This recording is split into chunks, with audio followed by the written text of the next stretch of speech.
Assalamualaikum warahmatullahi wabarakatuh. Pada kesempatan kali ini, saya akan membahas tentang fatwa dan jurisprudensi hukum keluarga. Yang pertama adalah fatwa. Fatwa adalah suatu pendapat hukum Islam yang diberikan seorang ahli hukum Islam sebagai jawaban atas sebuah pertanyaan. Pada jenis peraturan perundang-undangan dalam Undang-Undang Nomor 12 Tahun 2011 tentang pembentukan peraturan perundang-undangan, maka kedudukan fatwa MUI bukan merupakan suatu jenis peraturan perundang-undangan yang mempunyai kedudukan hukum mengikat. Yang kedua adalah jurisprudensi. Yang dimaksud dengan jurisprudensi adalah serangkaian putusan hukum yang dikeluarkan oleh pengadilan yang kemudian memiliki kekuatan hukum mengikat atau persuasif. Jurisprudensi mempunyai peran penting dalam aturan perundang-undangan. Jurisprudensi merupakan kebutuhan yang fundamental untuk melengkapi peraturan perundang-undangan dalam penerapan hukum. Karena jurisprudensi sendiri memiliki peran sebagai salah satu sumber hukum. Jurisprudensi sendiri berperan mengisi kekosongan hukum. Artinya, putusan hakim berperan mengisi kekosongan hukum manakala undang-undang tidak mengatur suatu permasalahan. Selanjutnya, MUI. MUI adalah lembaga swadaya masyarakat yang mewadahi ulama, zuama, dan cendekiawan Islam di Indonesia. Berdirinya MUI dilatar belakangi oleh gagasan untuk menyatukan para ulama dalam sebuah wadah. Saat ini ketua MUI adalah Kyai Haji Miftahul Akhyar. Komisi Fatwa MUI adalah sebuah komisi yang bertugas untuk pembentukan fatwa-fatwa MUI. Tugas Komisi Fatwa adalah merunding dan mengeluarkan fatwa mengenai persoalan-persoalan hukum Islam yang dihadapi masyarakat.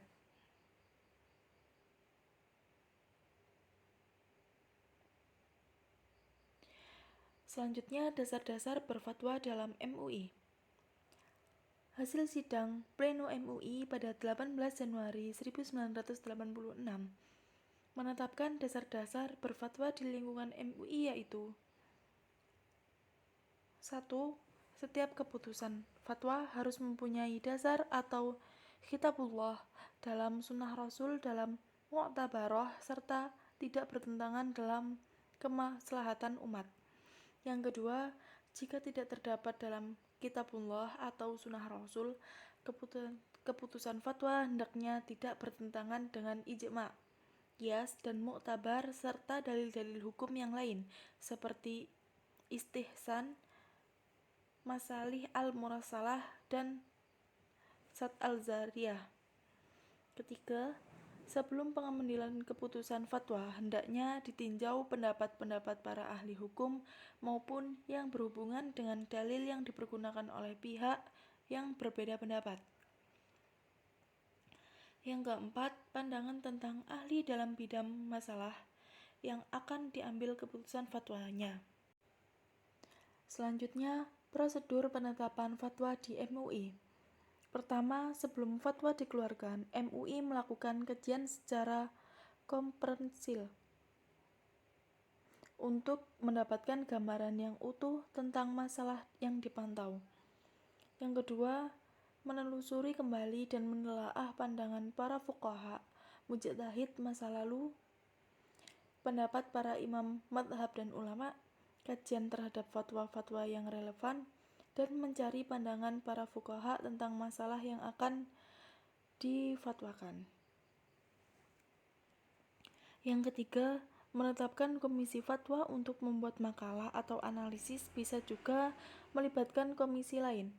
Yang keempat, jika telah jelas hukum dan dalil-dalilnya, maka komisi fatwa akan menetapkan fatwa dengan menyampaikan hukum sebagaimana apa adanya. Yang kelima, mendiskusikan dan mencari titik temu jika ternyata ada perbedaan pendapat di kalangan ulama madhab fatwa, harus mendatangkan kemaslahatan untuk umum. Materi selanjutnya adalah istinbat. Istinbat hukum adalah suatu cara yang dilakukan atau dikeluarkan oleh pakar hukum untuk mengungkapkan suatu dalil hukum guna menjawab persoalan-persoalan yang terjadi. Metode istinbat menggunakan dua cara, yaitu melakukan pendekatan makna dan pendekatan lafadz. Materi selanjutnya Bahthul Masail. Bahthul Masail merupakan sebuah forum diskusi antar ahli keilmuan Islam, utamanya fikih di lingkungan pesantren yang berafiliasi dengan Nahdlatul Ulama. Lajnah Bahthul Masail atau yang disebut dengan LBM merupakan lembaga atau forum yang memberikan fatwa hukum keagamaan kepada umat Islam. Fungsi LBM NU adalah: pertama, fungsi ilmiah. Menurut Kiai Isom, Bahthul Masail merupakan forum penyelesaian setiap persoalan yang ada dengan menggunakan referensi kitab-kitab kuning yang muktabar dan dibahas oleh para kiai yang keilmuannya tinggi. Yang kedua, fungsi silaturahmi. Yang ketiga, fungsi konsolidasi. Konsolidasi ini penting untuk saling mengenal kiai yang satu dengan yang lainnya, bahkan menguatkan hubungan satu sama lain. Yang keempat, fungsi kaderisasi. Ingin pesantren-pesantren Nahdlatul Ulama hidup dengan kiai-kiai yang cerdas dan berpengetahuan luas berdasarkan kitab-kitab kuning yang muktabar dan bisa dipertanggungjawabkan baik di dunia maupun akhirat. Sumber hukum yang digunakan dalam menetapkan hukum LBM NU adalah Al-Quran, hadis atau sunnah, ijma, dan qiyas. Tugas Bahthul Masail adalah menghimpun, membahas, dan memecahkan masalah yang mauquf dan waqiyah yang harus segera mendapatkan kepastian hukum. Sekian dari saya. Wassalamualaikum warahmatullahi wabarakatuh.